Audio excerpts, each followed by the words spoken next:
Also, why does Dark Knight get DC Comics, but the Green Lantern just gets DC? Also, DC. Billions of years ago, a race of immortals. Narration pieced together from all of Marlon Brando's lifetime recorded audio. Megamind? This heads-up display contains no useful features whatsoever. Abin Sur didn't think that pushing a few rocks in front of Parallax was necessary because, what are the chances? Your soul is mine. Boy, he sure made quick work of that Jello mold prison.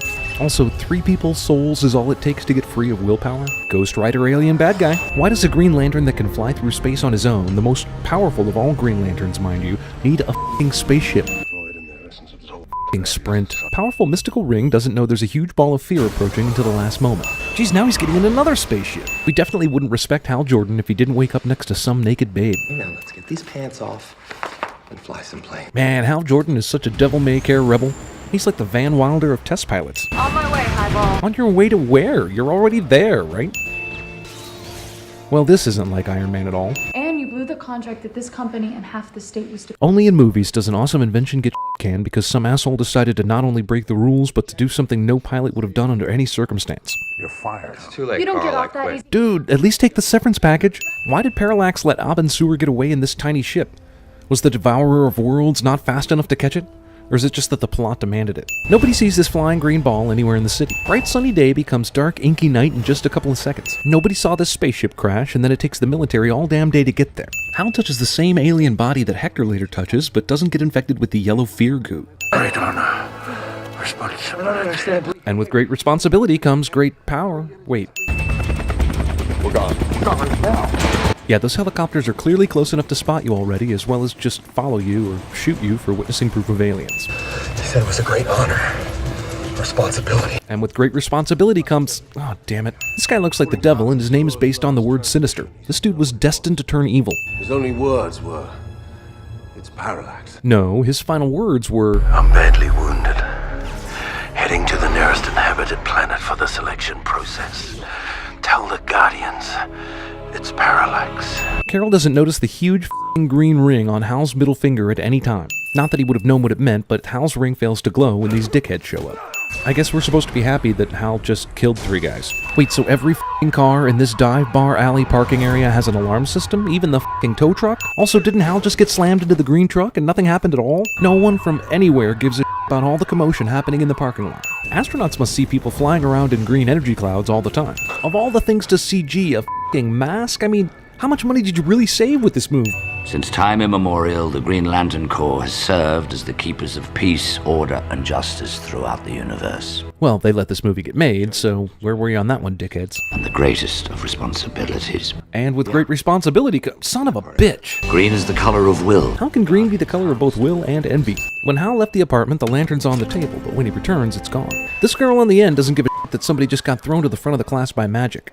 You need to get some sleep, son. Senator Hammond must have had Hector when he was 13 years old. Hector's eyes don't glow yellow when he's reading his father's mind. There are 3,600 Green Lanterns, but apparently only 12 are needed on this mission to kill Parallax, an immortal who has destroyed 2 planets. A f***ing net is what they think will contain Parallax? We must prepare to harness the power of our enemy and fight fear with fear. In other words, the only thing that fear has to fear is fear itself. They do not let people land helicopters this close to pedestrians, even if you have a little circle of red markers to define a landing area. This guy's hair. Nice. Yeah, my dad used to train in them. I was talking about your dress. So was she. I guess this dude Hector takes the champagne from took a look at Carol Ferris and said, yeah, I'd probably do the same thing. Examine an alien body recently. Hammond's dad can apparently hear his son's conversation from 10 feet away at a fairly loud party. Don't helicopters usually cause large amounts of wind? What an odd way to try and disable a helicopter when you have this telekinesis thing. Wait, did we get that right? It's telekinesis this time, damn it. Everyone in the helicopter should be dead or severely injured when it crashes through the screen. Helicopter and Blades manage to crash through this heavily populated party without touching anyone. Hey look, it's probably Hal Jordan. Is this really related to the plot whatsoever? Like, do we need to know that somebody killed Dr. Waller's family? What's keeping Dr. Waller stuck to this glass?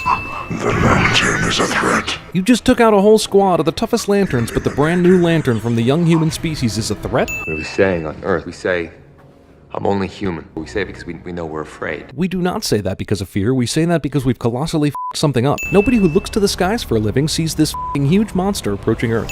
Possibly the saddest villain death ever. Who cries for Hector Hammond? He didn't ask for this, wasn't driven by greed or power, and now he dies without redemption. Even Darth Vader got redemption. Carol fires Earth missiles into an intergalactic world-eating fear monster, and it actually works. Why does Parallax decide to ignore everyone else running around and focus on this random lady who fell in the street? Every car in this city has an alarm. Hal and Parallax go through the asteroid belt, which is between Mars and Jupiter. Now somehow they've managed to get to the sun in 10 seconds, which is on the other side of where they came from. A giant fist is what knocks Parallax into the sun? Almost nothing ever affected him the whole movie, and now a f***ing fist. Sinestro only shows up after Hal's already destroyed the Parallax. F*** Sinestro. Can I train him? Or can I train him? Dude, you literally spent like 3 minutes beating him up, and then Sinestro took over the training. Abin Sur found another just like himself. Abin Sur had nothing to do with the selection process. The Ring did the work. Wait, someone decent directed this? See? Told you.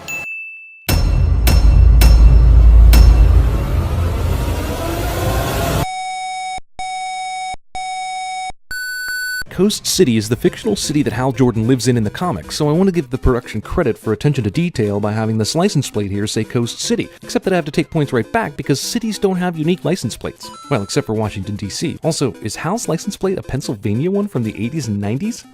Coast City is in California. How do we know this is the bedroom of a typical little boy? Well, there's an orgy of evidence. We've got sports cars, planes, rockets, dinosaurs, more sports, and just for good measure, a million Rubik's Cubes. NFL Blitz. Hey boss, I got the props all set up for this dude's office. Since he's a mad scientist, I put 3 computer screens on his desk. Seriously? You think it needs a 4th? Okay, you're the director. Pokemon Sapphire. Exactly how much did the set designer of this film love the color orange? This much.